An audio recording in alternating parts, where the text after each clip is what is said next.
Hello po, isang magandang araw po sa ating lahat and kumusta po kayo? Sa lahat po ng mga nandito po ngayon, please welcome po sa channel po natin. Ako po si Melissa and if ever po nabaguhan ka po dito, please call me Ate Mel. And sa mga nandito na, please po, andyan lang po lagi po yung contact number ko kung gusto po niyo ako makausap. Anyway, sa ngayon guys, Sagittarius po, tawas number 8 and today is June 10, 2026, no? Kumusta po kayo, no? And sa Sagittarius po guys, so be reminded lang po na hindi po lahat ng Sagittarius po may sakit, no? So ito po yung tawas. So pag sinasabi kong tawas, meron po siyang kaakibat po siya na dasal. And gusto ko lang pong sabihin po natin na gusto ko lang pong idagdag po natin na ang ating dasal po ngayon is nagbago or binago ko na po sa dahilan po na marami po kasing mga tao po na nagkakasakit po na hindi sila aware kung ano po nangyari sa kanila. So etong dasal na to is galing po siya ng Torbatos, no? And more on gustong-gusto ko siya po kasi parang meron po siyang buwelta balik po sa kung sino po may gawa po sa atin, no?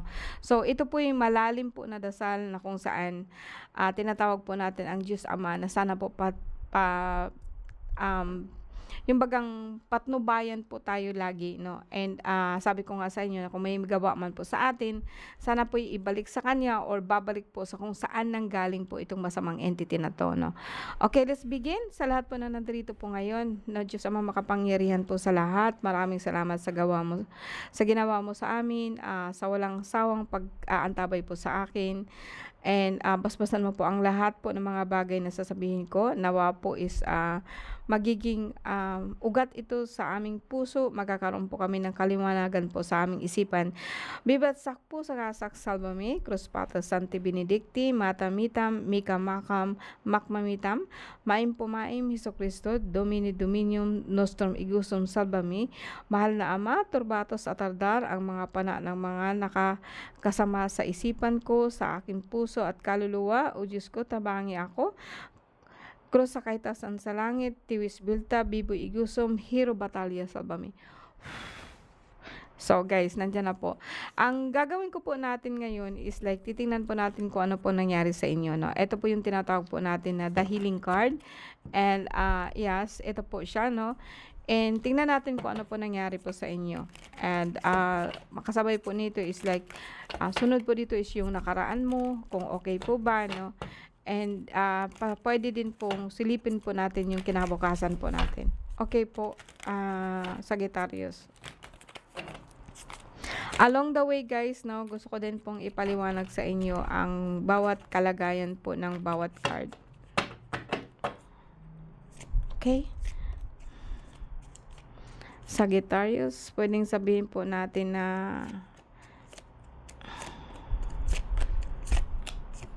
okay, si Sagittarius po sa ngayon. So makikita po niyo guys, no, I have 9. Meron po akong siyam na card po dito, no, na kung tutuusin po, nandito na po lahat, no. 0 from 1 to 9, then up to 0. Nandito din po yung tinatawag po natin na numerology, no. Kung alisin ko po yan, ang apat na yan, so ang apat po na yan, magsisimbolize po siya sa apat po na elemento po natin, no, na nakaangkop o nakaangkla po sa ating buhay. Kung aalisan mo din po yan, ayan, at saka yan, maaalis din po yung apat na elemento din. So parang isipin mo yung parang nagbabalat ka po ng onion. So kahit balatan mo po yan, meron ka pa rin babalatan ulit para makukuha mo yung buong buo niya. And ang buong buo niya, ito po ang tinatawag po natin na spirit or espiritu or pinakaangkla or pinakalaman po ng ating card, ng ating pagbabasa sa ngayon. So ngayon guys, no, sa lahat ng Sagittarius, may nakita po akong 7 or tinatawag po natin na may hinihintay ka, no. Pagdating naman sa sakit, pwedeng sabihin po natin na mataas ang iyong uric acid, no, mataas ang iyong uric acid and malapot po ang iyong dugo, kaya kuminsan po masakit po yung dito mo, no, hanggang sa kamay, kuminsan po yung mga daliri mo, minsan manhid. May nakita din po ako masakit po yung iyong sikmura, no? Parang sinisikmura ka po or parang kumbaga sa akin parang nagugutuman ka. Now, eto naman, etong apat na 'to, eh, dito sa pinakauna natin magsi-symbolize po ito ng ating kaisipan. Ano ba ang iniisip ng Sagittarius ngayon?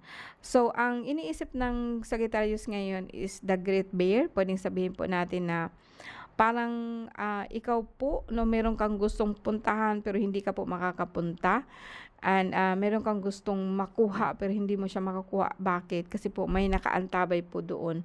Parang may nagmamatay doon sa kukuhanin mo. Kung gusto mo po ng kasaganaan, gusto mo na may nakaharang po siya 'no, na sa isipan mo lang po 'yun kasi actually ang the Great Bear actually is in the mind. Ang the Great Bear is yung bang tao po baga or nilalang po na nakaharang po siya doon 'no. Lahat naman tayo natatakot dito sa bear na 'to 'no. And, lalo na po yung tinatawag po nating white bear na kung saan parang, ang nakikita lang po natin sa astral is like parang puting-puti lang, parang ulap lang, pero hindi talaga natin nakikita yung sa likuran nito kung ano po yun 'no. Kaya ito po yung dahilan na parang sinasabi ko na stagnant ka o parang hindi ka nakakapunta sa kung saan mo pupuntahan. Now dito naman puwedeng sabihin natin na ito conscious mo, ito ang unconscious mo. So ito alam mo, ito hindi mo alam. Puwedeng sabihin ko dito po na sa dalawa na 'to na meron kang gustong puntahan pero hindi ka po sumusuko. Talaga pong, iniisip mo talaga kung ano 'yun. And, actually ang Nine of Stone or tradition may puwedeng tawagin ko dito na yung subconscious mo kasi o yung hindi mo alam kasi parang ano niya ba, yung ang fino-focus po kasi niya dito is like yung kung ano yung trabaho niya, work niya, yung kaalaman niya. So, concentrated siyang masyado. 'No, and, bakit siya nagko-concentrate kasi hindi po niya nakikita, hindi po niya nakita kung ano yun, hindi po niya nakita kung ano sa likuran noon ang mga pangarap niya, 'no. Parang meron siyang illusion ba. Pero sa kasalukuyan po kasi ni ano, ni Sagittarius is like meron po siyang hinihintay, puwedeng sabihin po natin na sa physical na 'to, meron siyang hinihintay po na ano, parang shota niya, parang may kasama po siya 'no, na pagdating po ng future minsan, alam mo na, minsan nag-aaway kayo, minsan hindi po kayo nagkakaintindihan 'no. Ito yung nangyari po sa kasalukuyan ngayon sa taong 'to 'no, sa Sagittarius na 'to. Kung ibalik ko po lahat 'yan, puwedeng sabihin natin na pagkatugma-tugmain natin na dito may isang kung sino man po ang may gawa nung, noon na hindi mo nakikita yung nakikita mo. Actually kasabay po 'yan yung shota mo. Puwedeng na-distract ka po nun dahil sa pagmamahal mo sa kanya. Puwedeng sabihin po natin na na dahil po sa kanya kasi 'pag meron ka na pong shota kasi parang 'di ba nangangarap ka kasama na siya. So, yung dating pangarap mo hindi mo na siya nakikita and actually you don't know nagagalit ka po dun, na parang nag-aalburuto ka dun. Kaya minsan sumasakit yung sikmura mo dito dahil po sa kaiisip kung ano po ikaw dati. Natabunan na po siya nung nagkakaroon ka na po ng shota o nagkakaroon ka po ng asawa. Kung titingnan ko naman dito, parehas lang po yung may hinihintay ka kaso lang natabunan nga po siya. Dalawa na ang nakatabon sa iyo, isang kaluluwa at saka isang ulap. Ulap, kaluluwa, parang yung puti mo na sinasabi parang naging itim na sa ngayon. And hindi lang po 'yan basta lang po ikaw nagmumura, basta lang po, galit na galit ka na nga po 'no. Dito naman pagdating natin, ito'y galit ka sa work, pagdating dito may tao po na nagko-concentrate sa'yo, may mga tao po na alam mo na 'no, may mga tao po kasi na na binabarahan po niya 'no. Sa likuran po nung clouds 'no, sa likuran po nung clouds, sa likuran din po nung tinatawag ko sa yung gustong-gusto niya pong mangyari, gustong-gusto po niya makuha is like sinabi ko na baga ang puti magiging itim na 'no. And then dito naman po sa pangalawa po natin, puwedeng sabihin ko sa iyo na sa likod ng mga 'yun may babae na gumagawa sa'yo. O sino po 'yun 'no? Hindi mo siya related, 'di mo siya kaano-ano, pero more on kasama mo siya sa trabaho or nakita mo siya sa work 'no. And dito naman sa kabila, puwedeng sabihin po natin na, ah, itong asawa mo kasi hindi ko siya masasabing masama siya, no? Puwedeng sabihin po natin na maganda siya, maganda ang aura ninyong dalawa. Parang sabihin ko kako na hindi mo lang siya nakikita kung sino siya, pero mabait po siya. Parang kumbaga sa dalawang entity na 'yan, mabait po na entity yung nasa sa asawa mo. And, sasabihin po natin na nagko-concentrate ka kung papaano may itong mga taong ito ang hindi ko gusto. Parang eto talaga kasi sila yung parang hinaharangan kung ano ka, kung anong dala niya ito pa rin sa trabaho, parang patayin niya yung trabaho mo, patayin po niya yung kung anong ginagawa mo, yung negosyo mo, and hindi mo siya kaano-ano. And minsan po natulong sa iyo yung asawa mo pero hindi mo lang alam, 'no? Hindi mo kasi naaraw kung ano po talaga ang pagkatao niya. Hindi mo ito nakikita kasi nandito ka, nandito din yung asawa mo. Pero ako po na nakatingin dito, parang nakikita ko siya na ganito pala ang ginagawa niya, ganito, ganyan. No, it's neither bad, neither good. Parang kung sa akin lang kasi. Kaya po minsan sumasakit ang iyong sikmura dahil po tumataas po ang ano niyo, tumataas po kasi ang dugo niyo. Parang ang uric acid niyo mataas, no? Mataas ang uric acid niyo. Wala akong parang dito sa una be, pwede kang maglaylo ka po ng tinapay. Pwede po 'yun. Maglaylo ka ng tinapay, kanin, lahat po ng hindi siya madaling matunaw, no? Okay?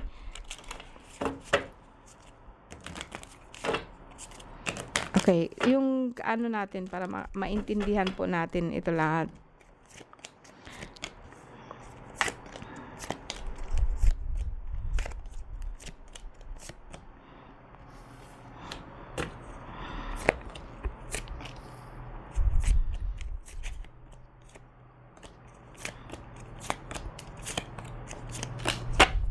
Puwedeng dito be 'no, na tingnan natin itong nakaraan mo ha, ito yung kasalukuyan at ito yung nakaraan mo. Noon be, parang may nakita po ako dito na, meron parang naimbitahan ka doon sa mga alam mo yung mga magagaling po sila sa Bible, magaling po sila sa ano, may mga karelyebo ka po, mga kasama ka po 'no. Puwedeng sabihin po natin na ibang sekta 'no, and meron silang inaalay po sa'yo 'no, marami silang mga kasama 'no.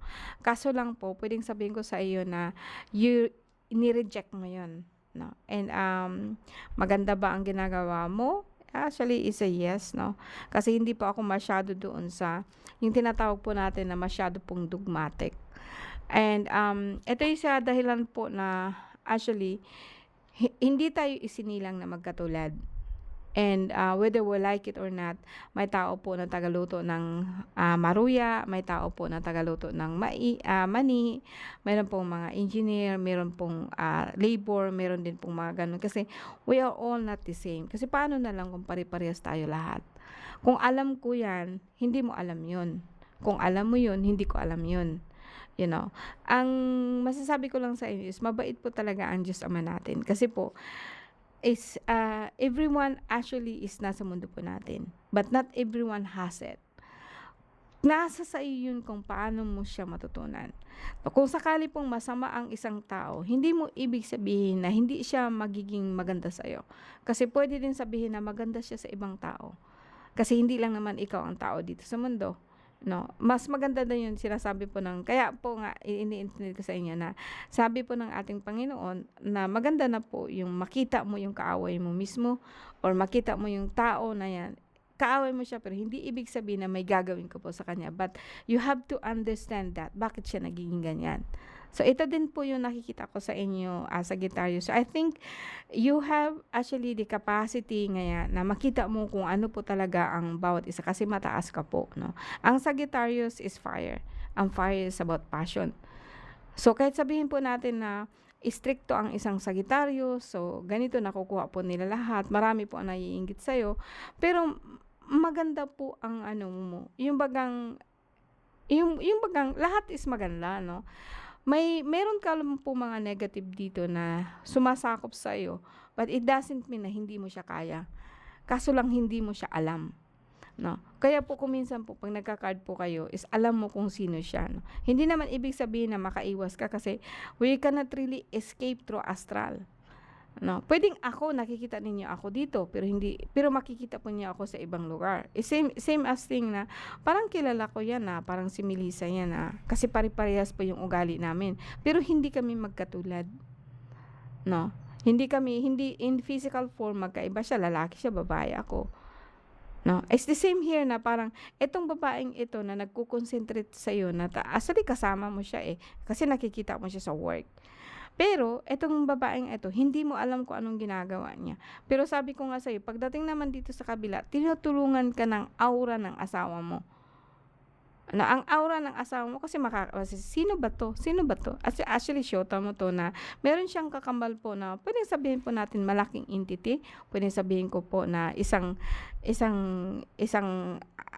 hindi po siya nagpapakilala. Kumbaga sa akin, siya po yung tao na kumbagang hindi pinapakita kung ano talaga siya, 'no. Pero dito kasi kitang-kita ko kung ano siya, malakas po siya, meron siyang alam. And hindi po siya nakikihalo po sa ibang tao, more on sa sarili po niya, 'no, and maganda ang binibigay niya sa'yo, 'no. And dito naman kung pagkatabihin ko siya dito, although sabihin nito, ang asawa mo kasi 'di ba sabi ko nagpapalipad ka, puwede kang nagpapabalik. Dito kasi puwedeng sabihin natin na yung asawa mo minsan, also like masabi ko, it's not good, it's not good, hindi siya maganda, hindi rin siya mabait.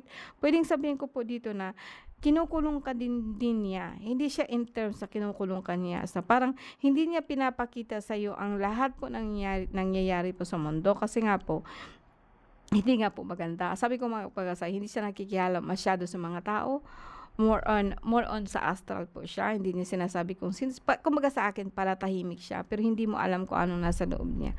Eto naman po guys, gusto lang po niyang iko-cover ka kasi hindi po niya magagawa po na ayaw po niya makita ka na nasasaktan ka kasi hindi mo alam talaga ang nangyayari sa'yo.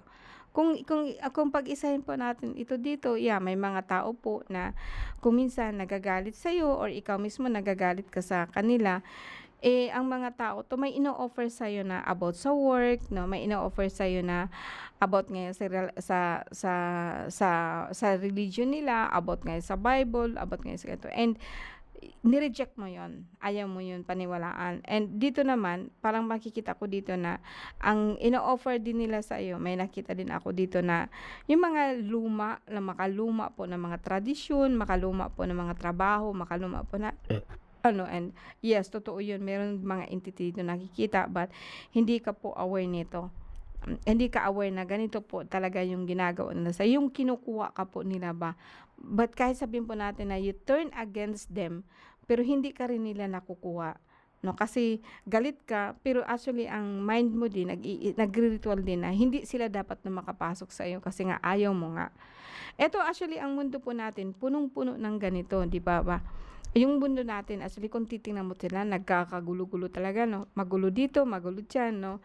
Eto naman kasi ang past mo is like may mga pari din na parang sinasaktan yung katawan mo, parang hindi parang natatamaan yung katawan mo. May mga manggagamot din dito na parang, nag-aano sa'yo, nagagalit sa'yo, 'no, parang parang puwedeng sabihin natin nagagalit sa'yo dahil hindi ka naniniwala, 'no.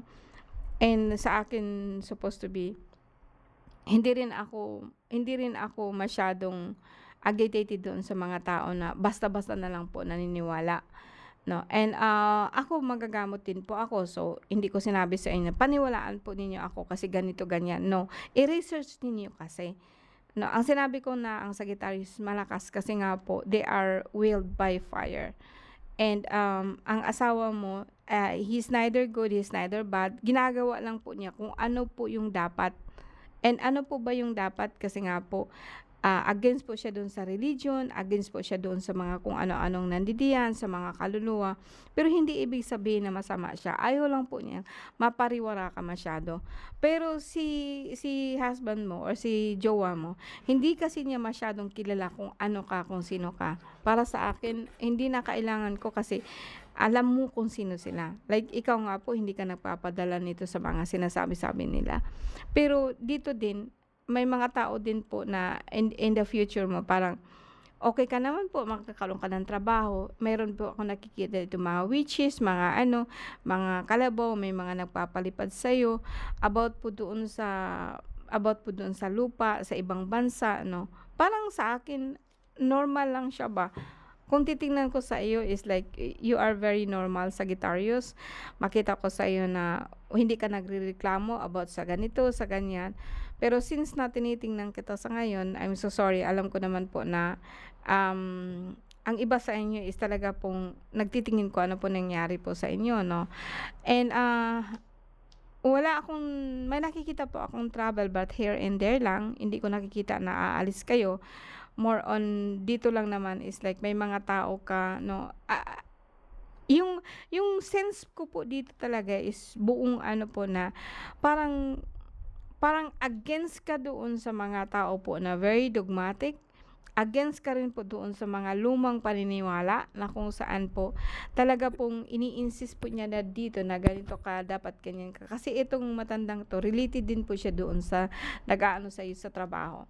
No, malawak po ang ano nito, no. Babae po siya na medyo mataba, medyo may edad na, and meron po siyang kasabay na anak. And related din po siya doon sa mga tao po na alam mo yung parang mga dogmatic ba, no? Parang bilang po sila sa sekta, kabilang po sila sa tinatawag po natin na more on makarelihiyon, more on makadogma, no?